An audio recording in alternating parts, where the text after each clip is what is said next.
ಕಣ್ಣೀರ ಕಥೆಯ ಸರಣಿ ಮುಂದುವರಿತಾ ಇದೆ. ಅಹಮದಾಬಾದ್ನಲ್ಲಿ ಭೀಕರ ವಿಮಾನ ದುರಂತ. ಬಿಜೆ ಮೆಡಿಕಲ್ ಕಾಲೇಜ್ ಹಾಸ್ಟೆಲ್ಗೆ ವಿಮಾನ ಬಂದು ಬಡಿದಿತ್ತು. ಕಾಲೇಜ್ನ 4 ವೈದ್ಯ ವಿದ್ಯಾರ್ಥಿಗಳು ಇದರಲ್ಲಿ ದುರ್ಮರಣಕ್ಕೀಡಾಗಿದ್ದಾರೆ. 2003ರ ಬ್ಯಾಚಿನ ಜಯಪ್ರಕಾಶ್ ಚೌಧರಿ, ರಾಕೇಶ್ ದಿಯೋರಾ, 2024ರ ಬ್ಯಾಚ್ನ ಆರ್ಯನ್ ರಜಪೂತ್ ಸಾವನ್ನಪ್ಪಿರುವಂಥದ್ದು. ಅಹಮದಾಬಾದ್ನಲ್ಲಿ ಭೀಕರ ವಿಮಾನ ದುರಂತ.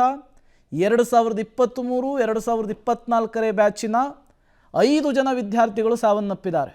ಮಧ್ಯಾಹ್ನ 1:30, 1:40 ಸಮಯ.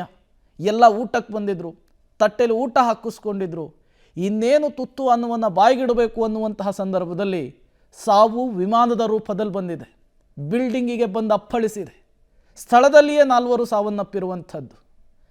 ಮಕ್ಕಳನ್ನು MBBS ಮಾಡಿಸಿ ಡಾಕ್ಟ್ರು ಮಾಡಿಸ್ಬೇಕು ಅನ್ನುವಂತಹ ಪೋಷಕರ ಕನಸು ಅಲ್ಲೇ ನುಚ್ಚು ನೂರಾಗಿ ಹೋಗಿದೆ. 60ಕ್ಕೂ ಹೆಚ್ಚು ಜನರಿಗೆ ಗಾಯವಾಗಿದೆ. ಸಾವು ಬದುಕಿನ ನಡುವೆ ಹೋರಾಟವನ್ನು ಮಾಡ್ತಾ ಇದ್ದಾರೆ. ಇನ್ನು MBBS ಓದ್ತಾ ಇರುವಂತಹ ವಿದ್ಯಾರ್ಥಿಗಳಿದ್ದಂತಹ ಜಾಗವನ್ನು ಗಮನಿಸ್ತಾ ಇದ್ದೀರಿ, ಯಾವ ರೀತಿ ಹಾನಿಗೊಳಗಾಗಿದೆ ಅಂಥೇಳಿ. ಅಲ್ಲಿಂದ ಬದುಕುಳಿದಿದ್ದೇ ಗ್ರೇಟ್ ಕೆಲವರು ಅಂತ ಹೇಳ್ತಾ ಇದ್ದಾರೆ. ಕಣ್ಣು ಮುಚ್ಚಿ ಕಣ್ಣು ಬಿಡುವಷ್ಟರಲ್ಲೇ ಏನಾಯಿತು ಅನ್ನೋದೇ ಗೊತ್ತಾಗಿಲ್ಲ. ವಿಮಾನ ಬಂದು ಬಡಿತು, ಊಟ ಮಾಡ್ತಾ ಇದ್ದವರು ಅಲ್ಲೇ ಸತ್ರು, ಇನ್ನು ಕೆಲವರು ಗಾಯದಿಂದ ನರಳಾಡ್ತಾ ಇದ್ರು. ಆ ಕ್ಷಣದ ದೃಶ್ಯಾವಳಿಗಳನ್ನು ಕೂಡ ನೀವು ಗಮನಿಸ್ತಾ ಇದ್ದೀರಿ. BG ಆಸ್ಪತ್ರೆಯ ಹಾಸ್ಟೆಲ್ ಇದು. ಇಲ್ಲಿ 60ಕ್ಕೂ ಹೆಚ್ಚು ಜನ ವಿದ್ಯಾರ್ಥಿಗಳು ಮಧ್ಯಾಹ್ನದ ಊಟ ಮಾಡೋದಕ್ಕೆ ಮೆಸ್ಸಿಗೆ ಬಂದಿದ್ರು. ಇನ್ನೇನು ತುತ್ತು ಅನ್ನವನ್ನು ಬಾಯಿಗಿಡಬೇಕು ಅನ್ನುವಂತಹ ಸಂದರ್ಭದಲ್ಲಿ ವಿಮಾನದ ರೂಪದಲ್ಲಿ ಸಾವು ಬಂದೆರಗಿದೆ. ಜವರಾಯಲ್ಲಿ ಅಟ್ಟಹಾಸವನ್ನು ಮೆರೆದಿದ್ದಾನೆ. 5 ಜನ MBBS ವಿದ್ಯಾರ್ಥಿಗಳು ಸಾವನ್ನಪ್ಪಿರುವಂಥದ್ದು.